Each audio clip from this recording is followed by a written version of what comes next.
Good evening money persons, welcome to daily మనిషి number 1319. ఈ రోజు మన డైలీ మనిషిలో మార్కెట్ అప్డేట్స్ తో పాటు స్టాక్ ఆఫ్ ద డే విషయంకి వచ్చేసరికి నార్మల్లీ ఏదైనా కంపెనీ యొక్క అప్డేట్ గురించి మాట్లాడుకునేటప్పుడు అప్డేట్ ఉన్నది కాబట్టి స్టాక్ లో మనకి పాజిటివ్ నెగిటివ్ రియాక్షన్ ఉంటుంది కదా.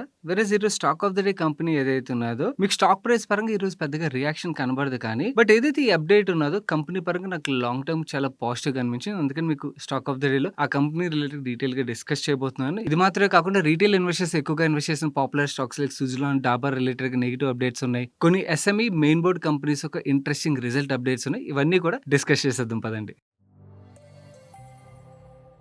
ముందుగా మనం మార్కెట్ అప్డేట్ చూస్తుంటే ఈరోజు సెషన్ లో సెన్సెక్స్ 0.68%, నిఫ్టీ 50 0.7% కరెక్ట్ అయ్యి, బ్యాంక్ నిఫ్టీ అయితే ఏకంగా 1.1% కరెక్ట్ అయింది. And even mid cap index కూడా 1.43% కరెక్ట్ అయినట్టయితే స్మాల్ క్యాప్ ఇండెక్స్ 0.87% కరెక్ట్ అయింది. And coming to war updates, war అయితే కంటిన్యూ అవుతుంది. వీకెండ్ లోని యుఎస్ ఇరాన్ మిలిటరీ సైట్స్ ఏవైతున్నాయో వాటి మీద అటాక్ చేసినట్టుగా, దానికి రెస్పాన్స్ గా అమెరికన్ బేసెస్ ఏవైతున్నాయో వాటి మీద ఇరాన్ అయితే అటాక్ చేస్తుంది. ఇందులో భాగంగా కువైట్ మీద మిసైల్స్ అండ్ డ్రోన్స్ వీళ్ళు అటాక్ చేసినట్టుగా అయితే న్యూస్ అప్డేట్స్ వస్తున్నాయి. అండ్ ఈ వార్ త్వరలోనే ఎండ్ అవ్వకుండా ఇలాగే కంటిన్యూ అయినట్టయితే జేపీ మోర్గన్ ఒక రిపోర్ట్ అయితే రిలీజ్ చేసింది. క్రూడ్ ప్రైస్ $130 నుంచి $140 పర్ బ్యారెల్ అయితే రీచ్ అయ్యే ఆస్కారం ఉన్నట్టుగా చెప్తున్నారు. ఒకవేళ ఇదే జరిగినట్టయితే మాత్రం గ్లోబల్ ఎకానమీ మీద చాలా నెగిటివ్ ఇంపాక్ట్ అయితే ఉంటుంది. ఎస్పెషలీ మన ఇండియన్ ఎకానమీ మీద అయితే చాలా నెగిటివ్ ఇంపాక్ట్ ఉంటుంది. అండ్ ఆ ఇంపాక్ట్ కామన్ మ్యాన్ మీద అయితే పడుతుంది. నెక్స్ట్ ఈ రోజు నుంచి కామన్ మ్యాన్ పై 2 షాక్స్ అయితే పడ్డాయి. ఒకటి కమర్షియల్ ఎల్పిజి సిలిండర్స్ ఏవైతే ఉన్నాయో డొమెస్టిక్ పరంగా చేంజ్ లేదు, బట్ కమర్షియల్ లో చేంజ్ అయినా కూడా దాని యొక్క ఇంపాక్ట్ మన మీద పడుతుంది. ఎందుకంటే మనం బయటకు వెళ్లి ఏదైతే ఫుడ్ తింటామో సో దాని యొక్క ప్రైజెస్ అన్ని కూడా పెంచుతారు కదా. నవి కమర్షియల్ ఎల్పిజి సిలిండర్స్ యొక్క ప్రైస్ ని అయితే పెంచేశారు. ఢిల్లీలోని 19 kgs కమర్షియల్ సిలిండర్ ఒక ప్రైస్ ని 42 రూపీస్ ఇంక్రీజ్ చేశారు. అంటే ఢిల్లీలో 19 kg కమర్షియల్ సిలిండర్ ఒక ప్రైస్ ఏకంగా 3,113 రూపీస్ 50 పైసాకి అయితే చేరుకున్నది. కోల్కతాలో 53 రూపీస్ 50 పైసా అయితే ప్రైస్ హైక్ చేశారు. అంటే 3,255 రూపీస్ 50 పైసాకి అయితే వెళ్ళింది. ఈవెన్ మన దగ్గర కూడా ఈ కమర్షియల్ ఎల్పిజి సిలిండర్స్ ఒక ప్రైజెస్ ని అయితే పెంచేశారు. And even commercial LPG cylinders మాత్రమే కాదు, మనకి చిన్న బుడ్డి సిలిండర్స్ ఉంటాయి చూడండి, 5 kg free trade LPG cylinders ఉంటాయి కదా, వాటి యొక్క ప్రైస్ కూడా 11 రూపీస్ అయితే పెంచారు. అవి free trade 5 kg LPG cylinders ఒక ప్రైస్ 821 రూపీస్ 50 పైసాకి అయితే చేరుకున్నది. ఈ చేంజెస్ అన్ని కూడా జూన్ 1 నుంచి అంటే ఈ రోజు నుంచి అప్లికబుల్ అవుతాయి. మొదటి బాధుడు గ్యాస్ తోనైతే రెండో బాధుడు ఎలక్ట్రిసిటీతో అయితే జరుగుతున్నది.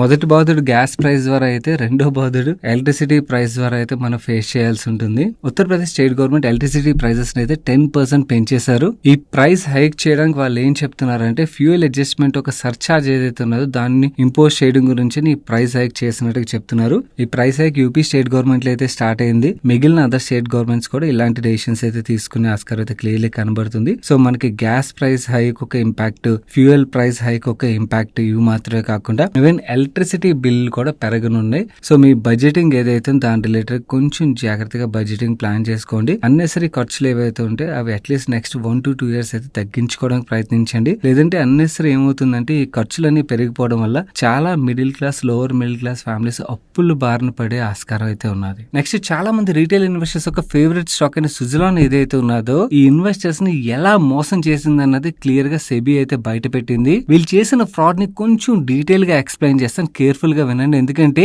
ఈ కంపెనీ మాత్రమే కాదు, ఫ్యూచర్ లో వేరే ఏదైనా కంపెనీ ఇలా ఫ్రాడ్ చేసినా కూడా మీరు ముందుగానే తెలుసుకుని జాగ్రత్త పడడానికి అయితే హెల్ప్ఫుల్ అవుతుంది. చాలా కంపెనీస్ ఇలాంటి ఫ్రాడ్స్ అయితే చేసి ఇన్వెస్టర్లు మోసం చేస్తూ ఉంటాయి.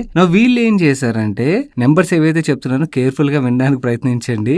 77 కోట్ల వర్త్ అసెట్స్ ఏవైతే ఉన్నాయో ఈ 77 కోట్ల వర్త్ అసెట్స్ ని 2,000 కోట్లకి అమ్మినట్టుగా 2013లో చూపించారు. ఈ 2,000 కోట్లకి వేరే బయట వాళ్ళు ఎవరైనా కొనుక్కుంటారు? 77 కోట్ల అసెట్ ని కొనుక్కోరు కదా. వీళ్ళ సబ్సిడీ కంపెనీ ఉన్నది, ఆ కంపెనీకే 2,000 కోట్లకి అమ్మినట్టుగా అయితే చూపించారు. దాంతో వీళ్ళ సేల్స్ లో 2,000 కోట్లు కనిపించింది. అండ్ వీళ్ళ ప్రాఫిట్ లో 1,923 కోట్ల ప్రాఫిట్ అయితే యాడ్ అయింది. సో ఇంత ప్రాఫిట్, ఇంత సేల్స్ యాడ్ అయితే ఏమవుతుంది ఆటోమేటిక్గా, ఓకే వీళ్ళ నెంబర్స్లో గ్రోత్ ఉన్నదని చెప్పి ఇన్వెస్టర్స్ అందరూ అట్రాక్ట్ అయిపోతారా? దాన్ని బట్టి మనం ఈపీఎస్ క్యాలిక్యులేట్ చేసుకుంటాం, స్టాక్ రీజనబుల్గా ట్రేడ్ అవుతుంది, ఎక్స్పెన్సివ్గా ట్రేడ్ అవుతుంది అని చెప్పి డిసైడ్ అయిపోతాం కదా. సో అది మేనేజ్మెంట్లకు కూడా తెలుసు, అందు గురించి ఇలాంటి ఫ్రాడ్స్ అయితే చేస్తుంటారు. ఇది ఒకటే కదా, వీళ్ళ ఫ్రాడ్ ఇంకా చాలా పెద్దది ఉన్నది. ఇలా ఏదైతే వీళ్ళు ఫ్రాడ్ చేశారో ఈ 2,000 కోట్లు మళ్ళీ వీళ్ళకి అకౌంట్ లో క్యాష్ రూపంలో రావాలి కదా. సో ఆ క్యాష్ రూపంలో తీసుకురావడం గురించి అని వీళ్ళు ఏం చేశారంటే 700 కోట్లు అయితే ఆ సబ్సిడీ కంపెనీ ద్వారా ఈ అకౌంట్ లోకి అయితే తెచ్చుకున్నారు. మిగిలిన 1300 కోట్లు ఏవైతే ఉన్నాయో ఆ 1300 కోట్లని సర్క్యులర్ మనీ ట్రాన్స్ఫర్ ద్వారా రౌండింగ్ చేశారన్నమాట. అంటే వీళ్ళు 100 కోట్లు వేయడం, అక్కడ నుంచి ఆ 100 కోట్లు తెప్పించుకోవడం, ఇలా ప్రతిసారి వాళ్ళకి వేయడం, వాళ్ళ దగ్గర నుంచి తెప్పించుకోవడం, అండ్ వాళ్ళ దగ్గర నుంచి 2000 కోట్లకి ఏదైతే డబ్బులు రావాలో ఆ డబ్బులే తెప్పించుకున్నట్టుగా చూపించడం. సో ఇలాగా ఆర్టిఫిషియల్ గా లేని సేల్స్ ఏవైతున్నాయో ఆ లేని సేల్స్ ని ప్రాఫిట్ ని వీళ్ళు క్రియేట్ చేశారు. ఈ ఒక్కసారి మాత్రమే కాదు, ఈవెన్ 2016లో కూడా వీళ్ళు సేమ్ థింగ్ చేశారు. కాకపోతే కొంచెం ఈసారి డిఫరెంట్ గా చేశారు. ఈ SGSL వీళ్ళ సబ్సిడీ కంపెనీ ఉంది కదా, ఫస్ట్ ఇనిషియల్ ఫ్రాడ్ లో ఏం చేశారు, సుజలాన్ నుంచి SGSL కి అసెట్స్ అమ్మినట్టుగా చూపించి వీళ్ళ నెంబర్స్ లోని ఆ బంపప్ అన్న చూపించారు.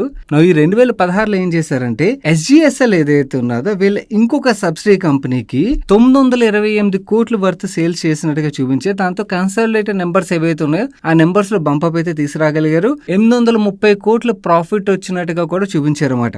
అండ్ ఇంతకీ SGSL ఏమైనా బిజినెస్ చేస్తుందా అంటే SGSL ఒక అసెట్స్ చూసినట్టయితే 4 లక్షలు, వీళ్ళ దగ్గర ఉన్న రిజర్వ్స్ చూసినట్టయితే 31 లక్షలు, అండ్ టర్న్ ఓవర్ చూసినట్టయితే 0 టర్న్ ఓవర్. కానీ సేల్స్ పరంగా ప్రాఫిట్ పరంగా వీళ్ళు చూపించిందంతా 2013, 2016 ఈ 2 సంవత్సరాల్లో కలిపి చూసినట్టయితే ఏకంగా 2753 కోట్లు వీళ్ళు జస్ట్ 77 కోట్ల వర్త్ అసెట్స్ ఏవైతే ఉన్నాయో వాటిని ఈ 2 ట్రాన్సాక్షన్స్ ద్వారా 2753 కోట్లు సేల్స్ చేసినట్టుగా వీళ్ళు బుక్స్ లో అయితే చూపించారన్నమాట. ఇలా వీళ్ళు ఇన్వెస్టర్స్ ని ఓన్లీ P&L స్టేట్మెంట్ లో ఫ్రాడ్ చేయడం మాత్రమే కాకుండా వీళ్ళు బ్యాలెన్స్ షీట్ లో కూడా ఫ్రాడ్ చేశారు. అదెలా అంటే నార్మల్ ఏదైనా కంపెనీ బ్యాంక్ గ్యారంటీ ఇచ్చింది అనుకోండి, ఆ బ్యాంక్ గ్యారంటీ లయబిలిటీస్లో కనబడుతుంది కదా, దీంతో బ్యాలెన్స్ షీట్లో డెట్ ఎక్కువగా ఉన్నట్టు కనబడుతుంది కదా. సో రిస్క్ ఉన్నదని చెప్పి ఇన్వెస్టర్లు భయపడే ఆస్కారం ఉన్నది కదా, అది మేనేజ్మెంట్ తెలుసు. అందుకనే స్మార్ట్గా ఏం చేశారంటే 4050 కోట్ల వర్త్ బ్యాంక్ గ్యారంటీ ఏదైతే ఉన్నదో దాన్ని బ్యాంక్ గ్యారంటీ కింద కాకుండా ఇన్సూరెన్స్ కాంట్రాక్ట్ని చూపించారు. ఇన్సూరెన్స్ కాంట్రాక్ట్ అయితే లయబిలిటీలో కనబడుతుందిగా, ఇలా లయబిలిటీస్ని హైడ్ చేశారన్నమాట. ఇలా ఈ సుజలాన్ ఒక మేనేజ్మెంట్ చేసిన ఫ్రాడ్ ఏదైతే దాని రిలేటెడ్గా డీటెయిల్డ్ ఇన్వెస్టిగేషన్ రిపోర్ట్ని సెబీ అయితే రిలీజ్ చేసింది. ఈ రిపోర్ట్ ఎవరైనా ఇంట్రెస్ట్ ఉన్నట్లయితే చదవడానికి ప్రయత్నించండి. సింపుల్గా 77 కోట్ల వర్త్ అసెట్స్ని 2753 కోట్లకి అమ్మినట్టుగా అయితే వీళ్ళు రీటైల్ ఇన్వెస్టర్స్ని ఫ్రాడ్ చేశారు. దీనికి గాను సుజలాన్కి సెబీ 28.95 crores పెనాల్టీ అయితే విధించారు. అంటే ఆల్మోస్ట్ 29 crores పెనాల్టీ అనుకోవచ్చు. ఏకంగా 2753 కోట్ల ఫ్రాడ్కి వీళ్ళకి పడిన పెనాల్టీ కేవలం అప్రాక్సిమేట్లీ 29 కోట్లు. నా లెక్క ప్రకారం అయితే చాలా తక్కువ పెనాల్టీ పడిందని అయితే నేను అనుకున్నాను. మీరేమనుకున్నారు?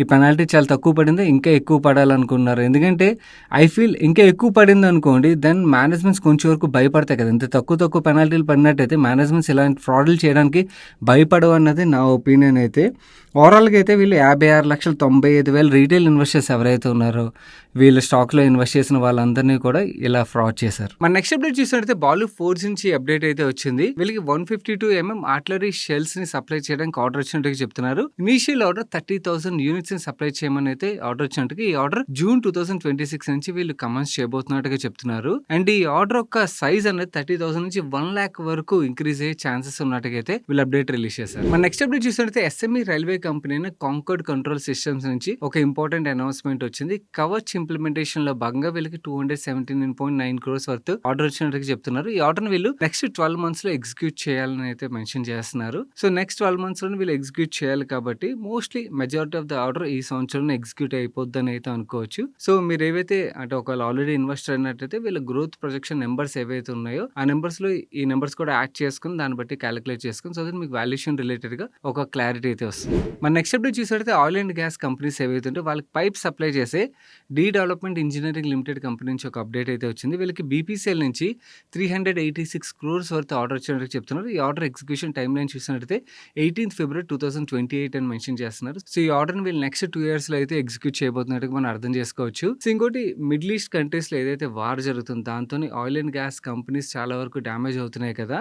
నో వాటి యొక్క రీడెవలప్మెంట్ రిలేటెడ్గా మనకి oil and gas pipe suppliers అవ్వచ్చు, ఇలాంటి కంపెనీస్ ఏవైతే ఉంటే ఇలాంటి కంపెనీస్ అన్నిటికీ కూడా ఈ వార్ ఆగిన తర్వాత మంచి ఆర్డర్స్ వచ్చే ఆస్కారం అయితే ఉన్నది. డెఫినెట్లీ ఈ సెక్టర్ లో వర్క్ చేసే కంపెనీస్ అయితే స్టడీ చేస్తూ ఉండండి. అండ్ ఆల్సో ఈ కంపెనీ యొక్క బోర్డు 3rd June రోజున మీట్ అయ్యి ప్రిఫరెన్షియల్ ఇష్యూ రిలేటెడ్ గా కూడా డెసిషన్ తీసుకోబోతున్నట్టుగా అయితే చెప్తున్నారు. మన నెక్స్ట్ అప్డేట్ చూసినట్టు మనలో చాలా మంది డాబర్ యొక్క ప్రొడక్ట్స్ అయితే యూజ్ చేస్తుంటాం కదా. వీళ్ళ దాదర్ అండ్ నాగర్ హవేలీ ప్లాంట్ ఏదైతే ఉన్నదో అక్కడ US FDA వాళ్ళు ఇన్స్పెక్షన్ చేస్తున్నప్పుడు సీరియస్ రెడ్ రెడ్ ఫ్లాగ్స్ ని వాళ్ళు అబ్జర్వ్ చేసినట్టుగా చెప్తున్నారు. ప్రొడక్ట్ స్టోరేజ్ ఏరియా దగ్గర బర్డ్స్ అండ్ బర్డ్ డ్రాపింగ్స్ కనబడినట్టుగా అండ్ బ్లాక్ కలర్ సబ్స్టెన్స్ కనబడినట్టుగా అండ్ ఏవైతే మిషనరీ ఉంటుందో ఆ మిషనరీ ప్రాపర్ గా మెయింటైన్ చేయకుండా క్లీన్ చేయకుండా ఉన్నట్టుగా అబ్జర్వ్ చేసినట్టుగా అండ్ మైక్రో బ్యాక్టీరియల్ కంటామినేషన్ కనబడినట్టుగా ఎవరైతే ఇన్స్పెక్టర్ వెళ్ళి చెక్ చేశారో ఆ చెక్ చేసినప్పుడు ప్రొడక్ట్స్ లోని ఈ మైక్రో బ్యాక్టీరియల్ కంటామినేషన్ ని తను అబ్జర్వ్ చేసినట్టుగా and even quality controls related గా మెయింటెనెన్స్ ప్రాసెస్ రిలేటెడ్ గా డేటా ఇంటిగ్రిటీ రిలేటెడ్ గా రెడ్ ఫ్లాగ్స్ అయితే చూసినట్టుగా వాటిని రేస్ చేసినట్టుగా అయితే అప్డేట్ రిలీజ్ చేస్తున్నారు. డెఫినెట్లీ ఇది డాబర్ రిలేటెడ్ గా నెగిటివ్ అప్డేట్. ఇన్ఫాక్ట్ డాబర్ ఒక ప్రొడక్ట్స్ మీలో ఎవరైనా యూస్ చేస్తున్నట్టయితే కొంచెం చూసుకోండి.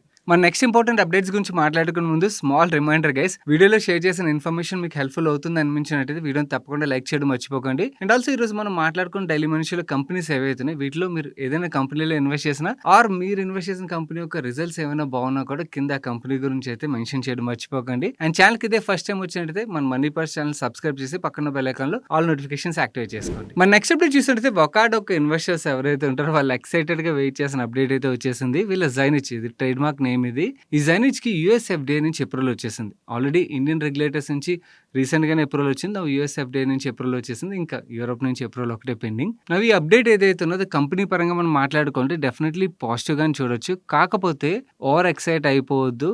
ఎందుకంటున్నానంటే అప్రూవల్స్ రావడం ఒక పార్ట్ అయితే, ఏదైతే డ్రగ్ కి అప్రూవల్ వచ్చిందో దాన్ని కమర్షియలైజ్ చేయడం అన్నది సెకండ్ పార్ట్ అన్నమాట. That is also major task. Regulators నుంచి అప్రూవల్ వస్తేనే రెవెన్యూస్ వచ్చేవి కదా, ఆ ప్రొడక్ట్ ని రైట్ వేలో మార్కెట్ చేయగలగాలి. నవ్వు వకాడో ఒక మేనేజ్మెంట్ విషయంకి వచ్చేసరికి వీళ్ళు యూఎస్లోని వేరియస్ పార్ట్నర్స్తోని పార్ట్నర్ అవ్వడానికి చూసినట్టయితే చెప్పారు ప్రీవియస్గా.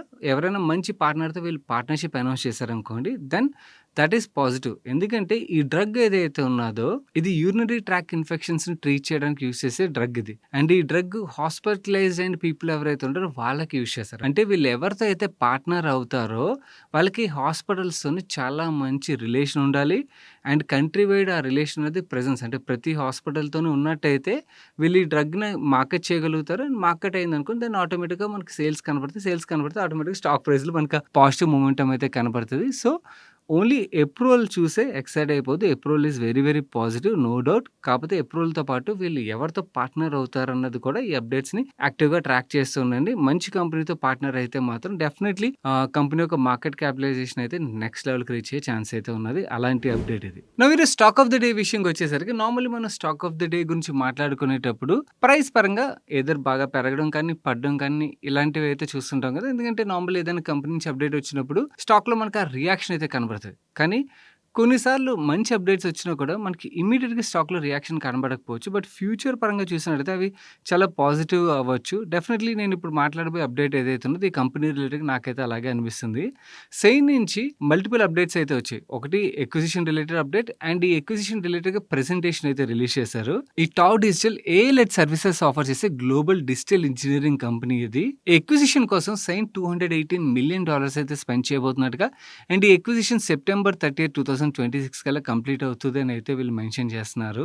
ఈ టావ్ డిజిటల్ విషయంకి వచ్చేసరికి వీళ్ళు ప్రెజెంటేషన్ ఏం మెన్షన్ చేశారంటే ఈ కంపెనీ $80 మిలియన్ వర్త్ రెవెన్యూస్ అయితే జనరేట్ చేస్తున్నట్టుగా 8 డెలివరీ సెంటర్స్ ఉన్నాయి. వీళ్ళకి గ్లోబలీ చాలా కంట్రీస్ వీళ్ళకి ప్రెజెన్స్ ఉన్నది అండ్ 3,500+ ఎంప్లాయీ బేస్ అయితే ఉన్నది. ఎక్విజిషన్ ద్వారా సెయింట్కి వచ్చే అడ్వాంటేజెస్ ఏంటంటే, ఒకటి వీళ్ళ టోటల్ అడ్రసబుల్ మార్కెట్ ఏదైతే ఉన్నదో కరెంట్లీ సెయింట్ $100 బిలియన్ అని అయితే మెన్షన్ చేస్తున్నారు. ఎక్విజిషన్ తర్వాత ఈ ట్యామ్ సైజు $2 ట్రిలియన్ ఇంక్రీజ్ అవుతుందని అయితే వీళ్ళు ప్రెజెంటేషన్ మెన్షన్ చేశారు. సెకండ్ థింగ్, ఈ టావ్ డిజిటల్ ఒక డీల్స్ ఏవైతున్నాయి ఇవి ప్రాజెక్ట్ లెడ్ డీల్స్ కాదు, వీళ్ళవి యాన్యుటీ బేస్డ్ డీల్స్ అని చెప్తున్నారు. యాన్యుటీ బేస్డ్ డీల్స్ అయితే మనకు తెలుసు కదా, ఎర్నింగ్స్ ఒక ప్రిడిక్టబిలిటీ అన్నది పెరుగుతుంది. థర్డ్ థింగ్, ఎక్విజిషన్ ఒక ప్రెజెంటేషన్లోని ఈ స్లైడ్ ఒకసారి చూడండి. సెయింట్కి ఎక్కడెక్కడైతే గ్యాప్స్ ఉన్నాయో ఆ గ్యాప్స్ క్లియర్లీ ఎక్విజిషన్ ద్వారా ఫుల్ఫిల్ అవుతున్నట్టుగా అయితే వీళ్ళు ఈ పీపీటీలో మెన్షన్ చేస్తున్నారు అనమాట. ఒకసారి ఈ ప్రెజెంటేషన్ చూడడానికి ప్రయత్నించండి. డెఫినెట్లీ నాకైతే ఇంట్రెస్టింగ్ ఎక్విజిషన్గా అనిపించింది. ఇప్పుడు స్టాక్ రియాక్ట్ అయిపోయినా కూడా ఎక్విజిషన్ ఒక పాజిటివ్ డెవలప్మెంట్స్ నెంబర్స్లో కనబడడం స్టార్ట్ అయిన తర్వాత ఆబ్వియస్లీ మనకి లాంగ్ టర్మ్లో స్టాక్స్ పరంగా రియాక్షన్ అన్నది అయితే మనకు కనబడుతుంది. So definitely worth studying acquisition data ఇది.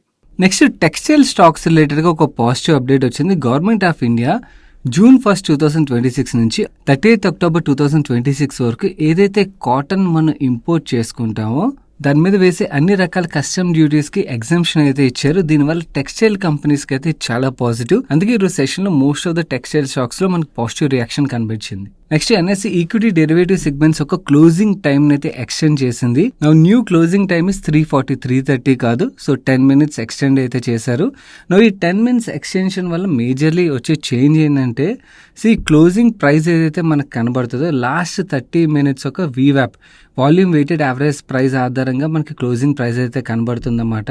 ఇప్పుడు 10 minutes ఎక్స్టెండ్ చేశారు కాబట్టి అన్ని స్టాక్స్కి కాదు, ఓన్లీ F&O స్టాక్స్ ఏవైతే ఉంటాయో వాటికి లాస్ట్ 20 minutes అంటే 3:15 నుంచి 3:35 మధ్యలోని ఏదైతే వాల్యూమ్ వెయిటెడ్ యావరేజ్ ప్రైస్ వస్తుందో అది మీకు క్లోజింగ్ ప్రైస్ అవుతుంది. సో ఎవరైతే ట్రేడర్స్ ఉంటారో మీరు కొంచెం కేర్ఫుల్గా ఉండాలి. ఎందుకంటే strategy related last ticket time ఏదైతే దానికి క్లోజింగ్ ప్రైస్ కి డిఫరెన్స్ ఉంటుంది. సో ఆ క్లోజింగ్ ప్రైస్ ఏదైతే దాన్ని బట్టి మీరు క్యాలిక్యులేట్ చేసుకోవచ్చు. ఈ న్యూ చేంజ్ ని అయితే దృష్టిలో పెట్టుకోండి. నెక్స్ట్ ఇప్పుడు రిజల్ట్ సీజన్ నడుస్తుంది కదా, ఈ రిజల్ట్స్ రిలీజ్ చేసే టైంలో మేనేజ్మెంట్ వాళ్ళ గ్రోత్ గైడెన్స్ ని కూడా అనౌన్స్ చేస్తారు కదా. నువ్వు ఏవైతే managements solid growth guidance announce చేసి ఆ కంపెనీస్ ఒక లిస్ట్ అయితే నాకు సోషల్ మీడియాలో కనిపించింది. 36 కంపెనీస్ అనమాట. నార్మల్లీ ఫ్యూచర్ ఒక గ్రోత్ ఆధారంగా మనకు స్టాక్స్ ఒక ఫ్యూచర్ పర్ఫార్మెన్స్ డిపెండ్ అయి ఉంటుంది కాబట్టి డెఫినెట్లీ వర్త్ స్టడీయింగ్ కంపెనీస్ ఇవి. వీటిలో నాకు పర్సనలీ కొన్ని నచ్చిన కంపెనీస్ అయితే ఉన్నాయి. లైక్ జింకా లాజిస్టిక్స్ అవ్వచ్చు, ఆజాద్ ఇంజనీరింగ్, వాటెక్, వబాగ్ ఇలాంటి కంపెనీస్ అన్ని కూడా మనకి ఈ లిస్ట్ లో అయితే కనబడుతున్నాయి. డెఫినెట్లీ ఈ కంపెనీస్ మీద రీసెర్చ్ అయితే చేయడానికి ప్రయత్నించండి. ఇవి మాత్రం కాకుండా ఇంకేమన్నా కంపెనీస్ మనకి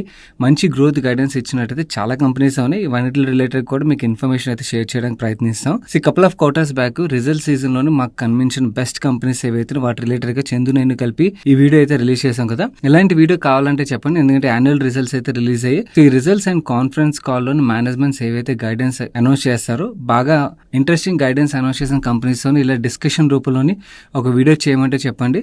will definitely bring out a solid video for you guys. Next MCX నుంచి ఒక అప్డేట్ వచ్చింది. వీళ్ళు currently 30 kg 5 kg 1 kg silver ఒక futures and 5 kg 30 kg silver ఒక ఆప్షన్స్ ఏవైతే కాంట్రాక్ట్స్ ట్రేడ్ అవుతున్నాయి ఆల్రెడీ వీటిలో వాల్యూమ్స్ బాగా అవుతుందని చెప్పి అండ్ మార్కెట్ డిమాండ్ కూడా చాలా ఎక్కువ ఉండడంతో వీళ్ళు సిల్వర్ 100 ఫ్యూచర్స్ ని కూడా లాంచ్ చేసినట్టుగా చెప్తున్నారు. ఈ సిల్వర్ 100 ఫ్యూచర్స్ కాంట్రాక్ట్ ఏదైతే లాంచ్ చేశారో దీంతో బిజినెసెస్ ఏవైతే ఉంటాయి సిల్వర్ ఒక ప్రైస్ వాలటిలిటీ ఉంటుంది కదా, దాని నుంచి వాళ్ళని ప్రొటెక్ట్ చేసుకోవడానికి అయితే హెల్ప్ఫుల్ అవుతుందని అయితే చెప్తున్నారు. ఇది సిల్వర్ ట్రేడర్స్ ఎవరైతే ఉంటారో వాళ్ళకైతే ఉపయోగపడుతుంది.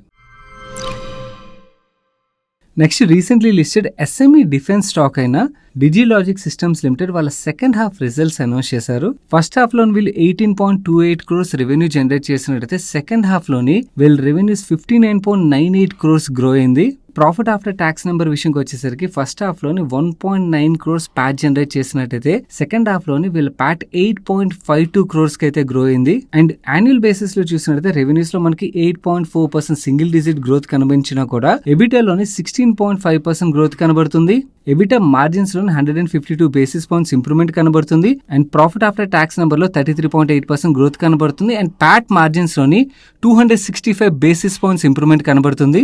ప్యాట్ లో అయితే వీళ్ళు చాలా మంచి గ్రోత్ అయితే డెలివర్ చేశారు. కానీ మనం ప్యాట్ నెంబర్ మాత్రం ట్రాక్ చేయకూడదు, ఎందుకంటే Pat number is a paper number. Real గా మనీ వచ్చిందా లేదా అన్నది మనకి క్యాష్ ఫ్లో స్టేట్మెంట్ ద్వారా అర్థమవుతుంది. వీళ్ళు 12.63 crores positive cash flow from operations అయితే రిపోర్ట్ చేశారు. And debt to equity ratio కూడా 0.4 times నుంచి 0.04 times కి అయితే రెడ్యూస్ అయింది, విచ్ ఇస్ నెగ్లిజిబుల్ డెట్ కింద మనం చూడొచ్చు. అండ్ ఈ నెంబర్స్ పాటు మేనేజ్మెంట్ FY27 ఒక అవుట్లుక్ ను కూడా రిలీజ్ చేశారు.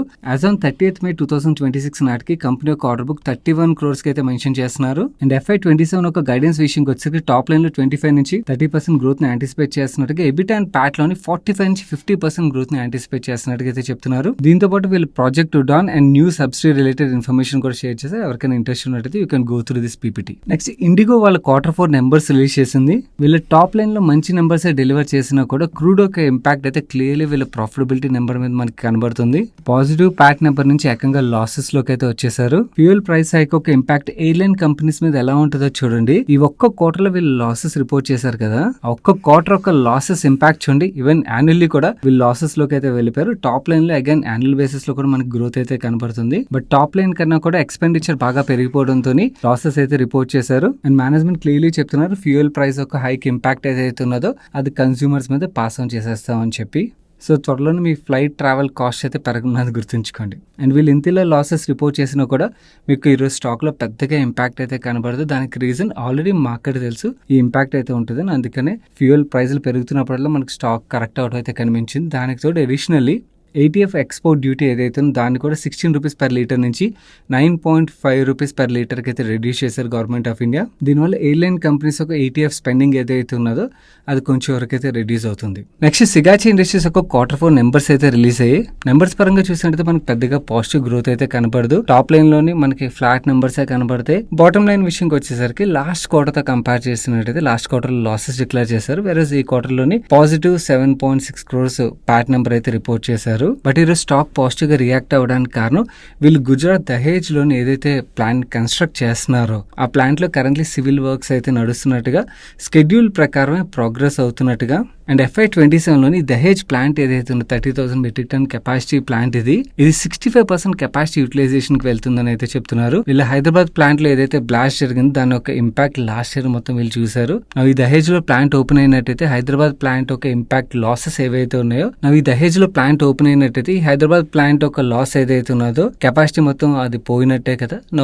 ఈ న్యూ ప్లాంట్ ఓపెన్ అయితే న్యూ కెపాసిటీ యాడ్ అవుతుంది కాబట్టి ఆబ్వియస్లీ వీళ్ళకి బిజినెస్ నెంబర్స్ లో అయితే గ్రోత్ వచ్చే ఆస్కారం అయితే ఉన్నది. మేనేజ్మెంట్ ఏం చెప్తున్నారంటే FY27లో 650 crores నుంచి 675 crores మధ్యలోనైతే టాప్ లైన్ జనరేట్ చేస్తామని 18 to 20% ఎబిటా మార్జిన్ జనరేట్ చేస్తామని అయితే చెప్తున్నారు. అండ్ వీళ్ళు తయారు చేసే ఎక్సిపియన్స్ ఏవైతే వాటికి గ్లోబల్ ఫార్మా మార్కెట్ స్టేబుల్ గానే ఉన్నట్టుగా చెప్తున్నారు. అండ్ వీళ్ళు న్యూ 12,000 మెట్రిక్ టన్ కెపాసిటీ ఏదైతే ఉన్నదో Q4 FY27 కల్లా లైవ్ అవుతుంది అని అయితే చెప్తున్నారు. నెక్స్ట్ ఒలక్ట్రా గ్రీన్ వాళ్ళ Q4 నెంబర్స్ రిలీజ్ చేసింది. ఆ నెంబర్స్ ఎలా ఉన్నాయో చూద్దాం. వీళ్ళ టాప్ లైన్ లో లాస్ట్ ఇయర్ సేమ్ క్వార్టర్ తో కంపేర్ చేసినట్టయితే 43% గ్రోత్ కనబడుతుంది. ఆపరేటింగ్ ఎబిటాలో 76% గ్రోత్ కనబడుతుంది. అండ్ మార్జిన్స్ లో కూడా 286 బేసిస్ పాయింట్స్ ఇంప్రూవ్మెంట్ కనబడుతుంది. అండ్ ప్యాట్ లో 177% గ్రోత్ డెలివర్ చేశారు. అండ్ ఈవెన్ ప్యాట్ మార్జిన్స్ లో కూడా మనకు 429 బేసిస్ పాయింట్స్ ఇంప్రూవ్మెంట్ కనబడుతుంది. వెరస్ లాస్ట్ క్వార్టర్ తో మనం కంపేర్ చేసినట్టయితే టాప్ లైన్ లో మనకి 2.84% డీ గ్రోత్ కనబడుతుంది. ఆపరేటింగ్ ఎబిటాలో 6.89% గ్రోత్ కనబడుతుంది. అండ్ ఈవెన్ క్వార్టర్ నెంబర్స్ లో కూడా వీళ్ళు మార్జిన్స్ లో అయితే ఇంప్రూవ్మెంట్ డెలివర్ చేశారు. బోత్ ఎబిటా మార్జిన్ లోని మనకి ప్యాట్ మార్జిన్ లో ఇంప్రూవ్మెంట్ అయితే కనబడుతుంది. అండ్ మేనేజ్మెంట్ ఫైనల్ డివిడెండ్ 15% అంటే 60 పైసా డివిడెండ్ అయితే రికమెండ్ చేశారు. So that's it for today's daily money show guys. Video నచ్చి ఇప్పటివరకు లైక్ చేయండి. వీడియోని లైక్ చేస్తూ మీ ఫ్రెండ్స్ అండ్ ఫ్యామిలీకి వీడియో హెల్ప్ఫుల్ అవుతుందంటే వాళ్ళకి షేర్ చేయడం మర్చిపోకండి. అండ్ ఇదే ఫస్ట్ టైం మీరు మన మనీ పర్స్ ఛానల్కి వచ్చినట్టయితే ఛానల్ సబ్స్క్రైబ్ చేసి పక్కన బెల్ ఐకాన్లో ఆల్ నోటిఫికేషన్స్ యాక్టివేట్ చేసుకోండి. నేను సాయి కృష్ణ పత్రి మరొక మంచి వీడియోతో మీ ముందుకు వస్తాను. Till then bye bye, take care.